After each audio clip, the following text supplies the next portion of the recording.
Hey, this is Kyle from Echo Bloom. We are in Bremerfjelde. I think that's how you pronounce it. Where are we today? Bremerfjelde? We're outside. We're about an hour outside of Bremen, anyway. We're just an hour outside of Bremen, which is sort of our German home base for the tour. It's about a couple hours before showtime, and just want to show you kind of what we're using. Last time we were on tour, we used just acoustic guitar, but we branched out a little bit this time. We've got an electric rig as well. So I'll start with the acoustic. This is a Martin 0015S. It's all mahogany with a slotted headstock, and it's really nice kind of mid-range guitar. I've got it wired up with a K&K pickup, which is amazing. I tried a bunch of different pickups, and this was the one that I saw that was natural, hugely natural. It's got a preamp that gives a suitable amount of level. Fender 72 Thinline reissue that was refinished. At one point, it was the old kind of like natural wood grain finish. It was refinished by Protocaster guitars, and it's got this nice sunburst to it now, so it's like a brand new instrument. That's running into the board here, so you'll see it's a little anal retentive. I've got two DIs on the board. One is pre-pedal and one is post-pedal. So I take signals, pre and post all my pedals via XLR and send them to the board. So if I want, I can remix guitars later. I could reamp things. I could even re-effect things if I wanted to.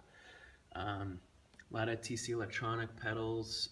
The Polytune is incredibly convenient. You can strum all 6 strings at the same time and kind of see how everything's working. Fulltone Clyde wah that I use mostly just as a kind of a sweepable filter. I don't do a whole lot of wah stuff. That's going into the Tim, which is a really wonderful overdrive boost pedal. And then over to the Dr. Scientist Tremolessence, which is, for my money, the best tremolo pedal around. You can hook it up to an expression pedal and have basically a variable tremolo frequency, which is pretty badass. It's amazing. It's going into a Cathedral stereo verb and into a Flashback, which is new for this tour. It's a great delay pedal and looper. I mostly use the reverse reverb function just because it sounds pretty amazing. That's going into a ZT lunchbox. These things are amazing. One of the reasons that we got them was that it's a little complicated moving between Europe and the US because Europe has 220 volts. So we needed to make sure that the equipment that we had operated in Europe, and that can be really annoying with guitar amplifiers. There aren't a lot of guitar amps that have switchable voltage. This is also very convenient because it's nice and small, as you can see. It's my hand for scale, but the sound is great. That's all heading to the Presonus board. This Presonus mixer is a really central part of our rig because it has onboard effects, it has onboard recording, it has plenty of aux outs, and really brilliant built-in effects. So we can send everything through this, and then we can Firewire Thunderbolt out the back to the MacBook for tracking. And it remembers your settings, which is brilliant, and it's all digital. Which I love, and fits in this nice little handy case. And we brought it with us on the airplane, just to make everything a little bit easier over here, because you never know what you're going to get, so we haul our whole sound system with us everywhere that we go.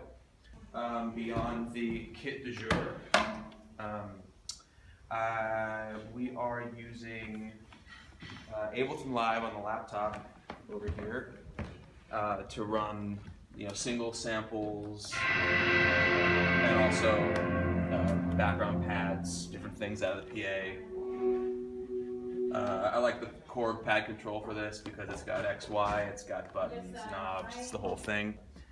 RME Fireface down here to split the signal out of the laptop so that the pads are on, or rather that the backgrounds are on one channel and the one-shot samples are on a separate channel for mixing later, because as you may be able to see, we're recording all this live.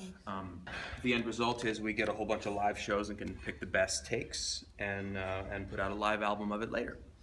Beyond electronics, I'm also using a mess of cymbals. There's some Sabian, there's some Meinl, there's some Istanbul. And it's also important to note, I'm using Evans heads. I've got a bag full of ProMark stuff here, which is the only stuff that I use. I love it. They're my favorite company, and they take really good care of me. And yeah, that's about the size of it for me. On to the next one. I'm playing keys and singing on this tour, and I'm using a Microkorg XL synthesizer, which is light as a feather, very easy to travel across an ocean with. And I just have a little Korg bag that I can throw it in that's very protective, easy. And it's really fun. There's a lot of sounds, but it's very user-friendly. There's basically 2 banks, program banks, and it's very easy to follow. You just sort of choose what category you're using, whether it's bells, keys, strings, pad, lead, bass, and then you can sort of pick type or genre, like you want a techno sound, you want a jazzy sound, you want a vintage sound, and tweak from there. So mostly I'm using a piano type sound and making great use of octaving up and down to feel like I have a full keyboard. And I'm using, playing a lot of bassy stuff and organ stuff. And then I'm also using a TC Helicon VoiceLive 3, which Kyle, our band leader, was so nice to present me with when I got to Germany. So this is really it's new to me, and it's also very easy to use. I am mostly using it to create additional vocal textures. Kyle and I are the singers in the group for the tour, and we often sing in duet, but with the VoiceLive pedal, there can be a third voice, a pedal tone throughout a chorus, or just additional texture that we might want that is going to enhance the type of vocal quality that we have. And that's mostly it. I'm interested to see what sounds I add in before the end of the tour.